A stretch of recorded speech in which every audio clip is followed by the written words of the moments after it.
Hey, it's Verity here from the creative team and welcome back to the Wow Embossing Powder YouTube channel. In today's video, I have a quick and easy heat embossed watercolouring card for you. And what's so great about this is you don't have to be a perfect watercolourist to get the look. If you struggle with no-line watercolouring, then this could be just for you. Heat embossing acts as a little barrier between different sections of the image, preventing the colours from bleeding into one another. I'm also using some fabulous earth sparkles with paper glaze to create a lovely textured look to the background. So let's get started. So for this card I'm using the Pucker Up stamp set along with the watercolour line stencil from Picket Studios. And I've taped the stencil down over some Gina K soft stone cardstock. To create the background I'm going to add some Snowdrop white paper glaze from Picket Studios to one side of my card panel with a spatula. And now to get an even pressure so the glaze doesn't squidge under the stencil from different points, I'm going to use my stencil pal from Web. This will allow me to drag the glaze over the card. I'm making sure I drag the glaze in the same direction of the stencil stripes. Again, this is just to reduce the chance of the glaze seeping under the stencil. Once I have good coverage, I'm just using a smaller spatula just to go over and smooth out any imperfections I may have. Now, as I remove the stencil, we are left with a beautiful white pearlized textured background against this lovely soft grey. But make sure you wash your stencil straight away and the spatula to prevent the glaze from drying on them, or just pop them in a bowl of clean water. Now to give it a little bit more interest, I'm going to use my Wow Earth Sparkles in Hammerhead. This is biodegradable glitter and all the names are called after creatures of the sea. So this mix is a lovely silver mix and this ties in well with the grey background. As the paper glaze is still wet, we can sprinkle the glitter over the glaze and it will stick to the glaze, drying with it. Now I don't want the glitter to be completely covering all of the glaze, but just add a scattering of the glitter around the background. So to do this, I'm just using a small spatula to gently sprinkle the glitter over the panel, and then I'm just tapping off any excess glitter. When tilted in the light, you get a shine not only from that pearlescent paper glaze, but also from the earth sparkles, and it's beautiful. Okay, so for the watercolouring part of the card, I have placed the Pucker Up Lemon stamp set into my MISTI with some watercolour cardstock in there as well. And I'm inking the stamp up with my Wow Clear Ultra Slow Drying Embossing ink and closing the door to stamp it.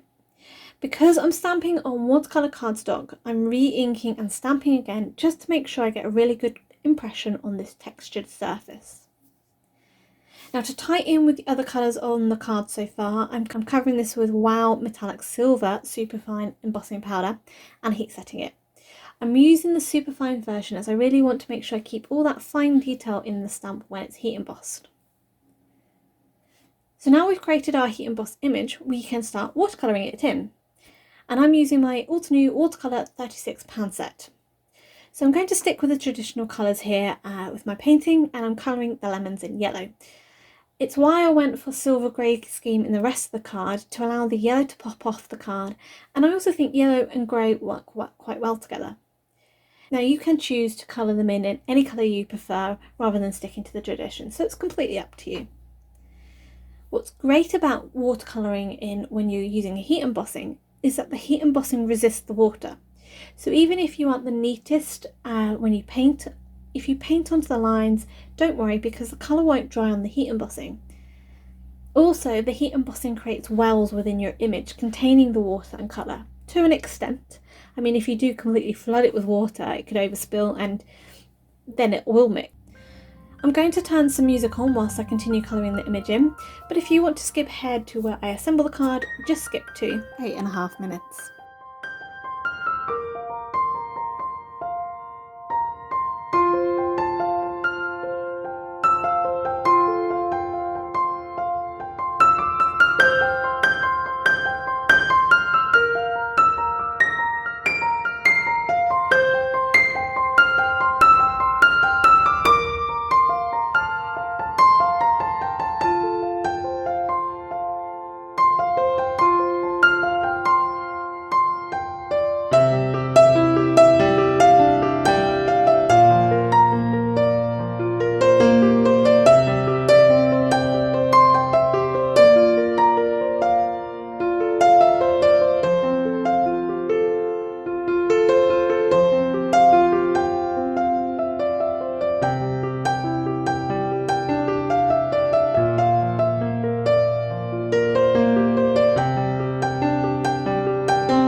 So after all the colouring is complete, cut out the image either with a coordinating die or fussy cut with scissors.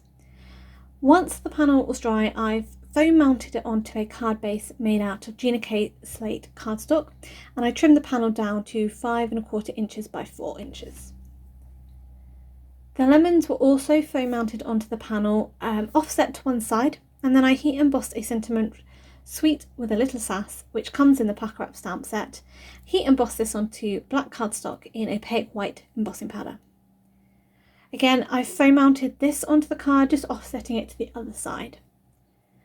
Just to bring in a touch more yellow to the card, I'm using my Pick tool and liquid glue to adhere a few yellow sequins from Lucy's cards, and this is the Lemon Martini mix.